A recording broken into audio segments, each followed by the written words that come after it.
बँकांमधील गर्दी कमी व्हावी, ग्राहकांना 24 तास कोठेही पैसे उपलब्ध व्हावेत याकरिता एटीएम सेंटर सुरू करण्यात आलेत. मात्र एटीएममध्ये पैसे काढण्यास जाणाऱ्या नागरिकांवर जीवेघेणी हल्ले होत असल्याच्या घटना घडत असल्याने एटीएम सुरक्षेचा प्रश्न ऐरणीवर आलाय. रोख रक्कम जवळ बाळगण्यापेक्षा नागरिक गरज लागेल तेव्हा एटीएम मधून पैसे काढत असतात. परंतु या एटीएम सुरक्षेबाबत अनेक समस्या निर्माण होत असल्याचं पाहायला मिळतंय. एटीएम साठी 24 तास सुरक्षा रक्षक नेमणं परवडत नसल्यानं काही एटीएम सेंटरवर सुरक्षा रक्षक नसल्याचं दिसतंय.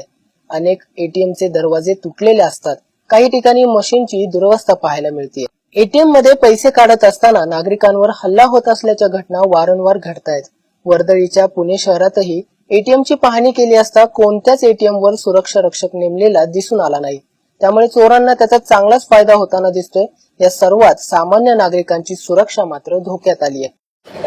आज प्रत्येक जण खिशात एटीएम बाळगताना दिसतंय, पण एटीएम बाळगत असताना एटीएमच्या सुरक्षेबाबत अनेक समस्याही आपल्याला पाहायला मिळतात. या समस्येबाबत कुठेतरी खबरदारी ग्राहकांनी घेतली पाहिजे. ग्राहकांवर अनेक हल्ले होताना आपल्याला दिसत आहेत.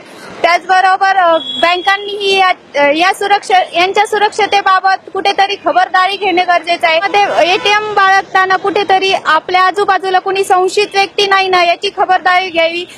गर्दीच्या ठिकाणी असलेल्याच एटीएमचा वापर करावा. एटीएम सुरक्षेबाबत ग्राहकांनीही दक्षता घेणं गरजेचं आहे. शक्यतो सुरक्षा रक्षक नसलेल्या ठिकाणी ग्राहकांनी पैसे काढणं टाळावं. एटीएमच्या आसपास पैसे काढत असताना संशयित व्यक्ती आसपास नाही ना याची खात्री करणं गरजेचं आहे. शक्यतो ग्राहकांनी गर्दीच्या ठिकाणी असलेल्या एटीएम मधूनच पैसे काढणं सोयीचं पडेल. राष्ट्रीयकृत व व्यावसायिक बँकेचे एटीएमचे जाळे मोठ्या प्रमाणात पसरले.